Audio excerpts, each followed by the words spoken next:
Hello, I'm Wendy. Today I'm painting a watercolour greetings card. It's a cottage with flowers and it's a step-by-step tutorial. The other day I was looking through some images of little greetings cards that I'd done in the past.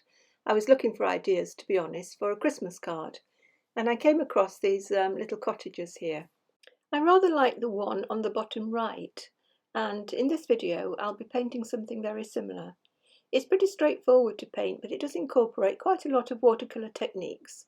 So if you do have a go, I hope you enjoy painting it, because it is quite fun, and I hope you learn something from it.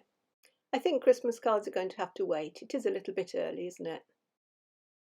You can paint this image any size you want. I actually did it, you can see here, my image size was 2.5 by 2.5.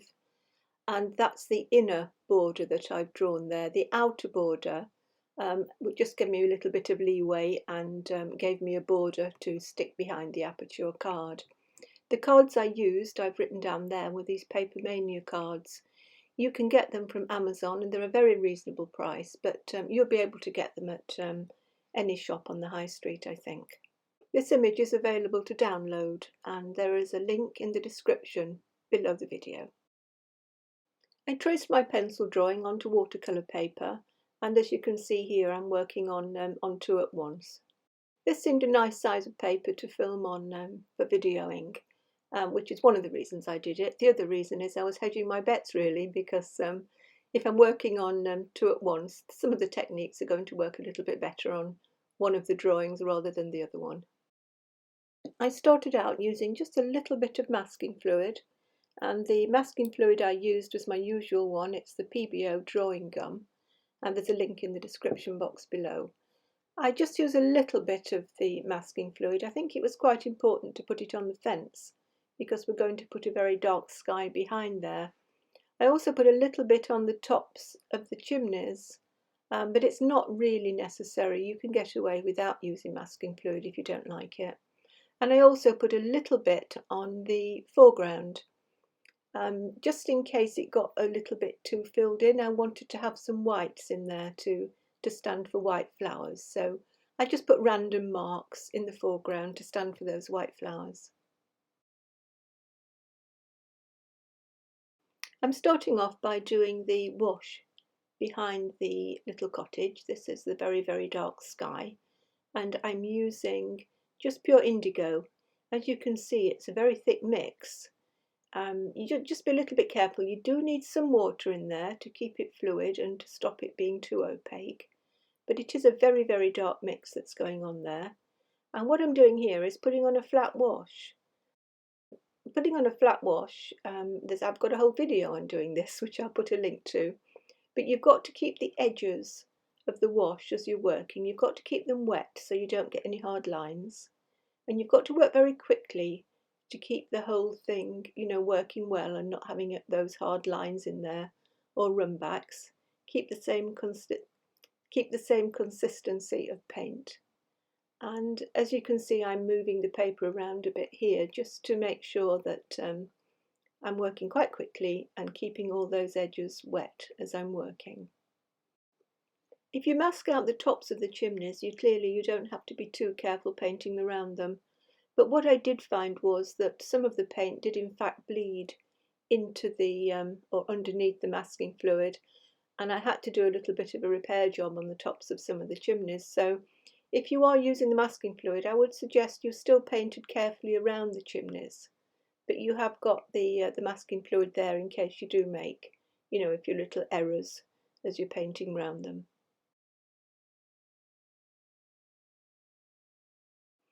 I'm painting the roof of the cottage next, and as you can see, the one I filmed was the roof on the bottom one. I did a better job on this. I painted it more quickly. I think it was with practicing on the top one. The colours I'm using here is a red, and I think I'm using cadmium red dark with the indigo. So I would like it to be a very, very dark red, but I wanted a little bit of I don't know, a little bit of texture or different colours in there. I didn't want it to be too flat. So I put on the red, and then what I'm doing is dropping in some of the indigo with the red. just to make a little different colours and different tones in the roof, just to try and make it more interesting. That's what I'm trying to say.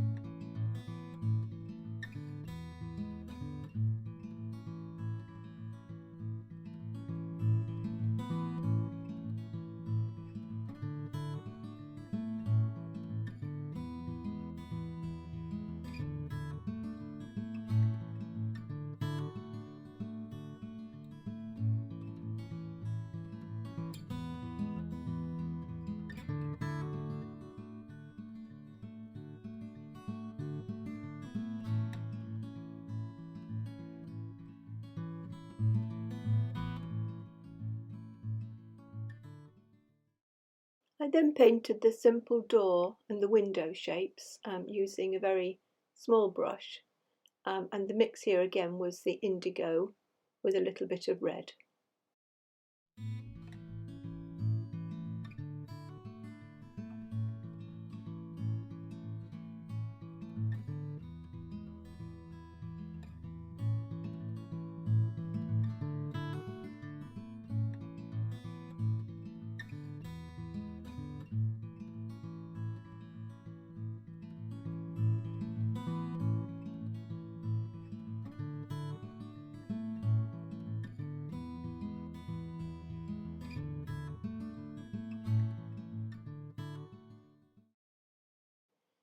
For the colours in the foreground, I mix a very light green with a lemon yellow and maybe a bit of the indigo.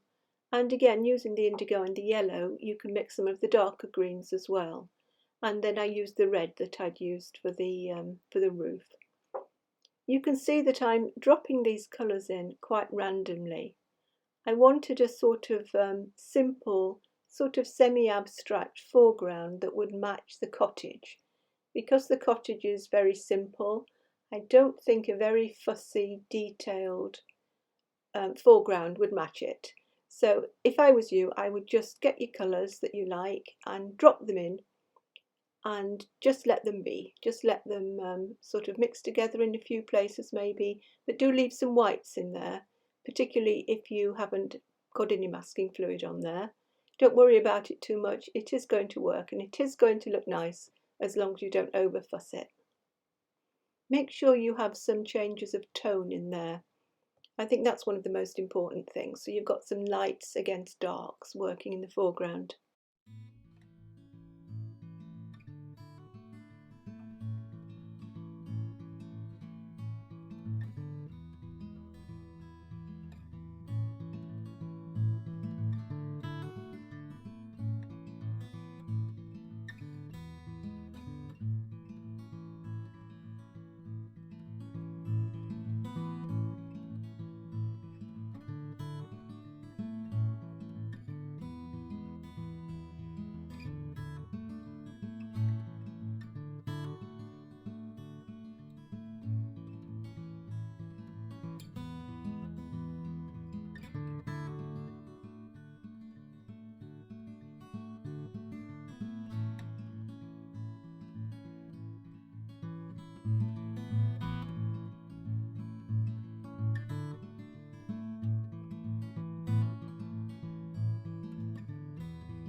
Putting the shadow areas on these cottages really brings them to life, and I used a dilute indigo for this, and as you can see I was testing out the mix.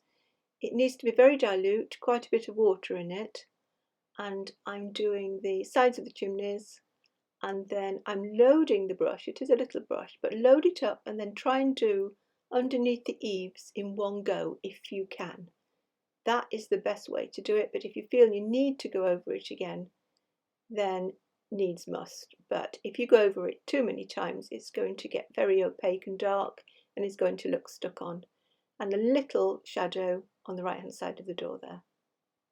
And also I put a touch of that colour on some of the fence posts, especially if they were looking too thick. So here is the top cottage painting. I preferred the foreground on this one to the one that I did below. And I've just popped this Aperture card around it so you can get some idea of what it's looking like. I painted 4 of these in total. The top left one was the one that I did the tuition video from. Now the others, I thought it might be quite interesting to have a look at them and just to look at some of the differences. You can see the ones on the right hand side, they were redder, the roof was a little bit redder. The foregrounds are quite different. I rather like where I'd put the masking fluid and rubbed up, when the paint was rubbed off, it's looking rather like rocks or rockery, which I think is quite effective. But I didn't plan it, these things just happen. And remember, you can always add a little bit of masking fluid to some areas if you don't like them. What else is there that's different? Oh, it's the doorway. The 2 cottages on the right, I did the doorway slightly differently. I'm not sure which one I like, the left-hand side ones or the right-hand side. The ones on the right-hand side was a simpler one to do, and it just really mirrored the shape of the windows. I suppose if the light is coming from the right, then the shadow on the doors on the cottages on the right-hand side are more correct. But I really don't want to worry about this on this little card painting. We'll leave that for another day. As always, I do hope that you enjoyed the video and that you learned something from it.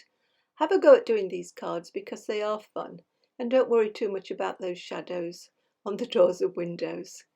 If you want to hear more about what I'm doing in the future, then do subscribe.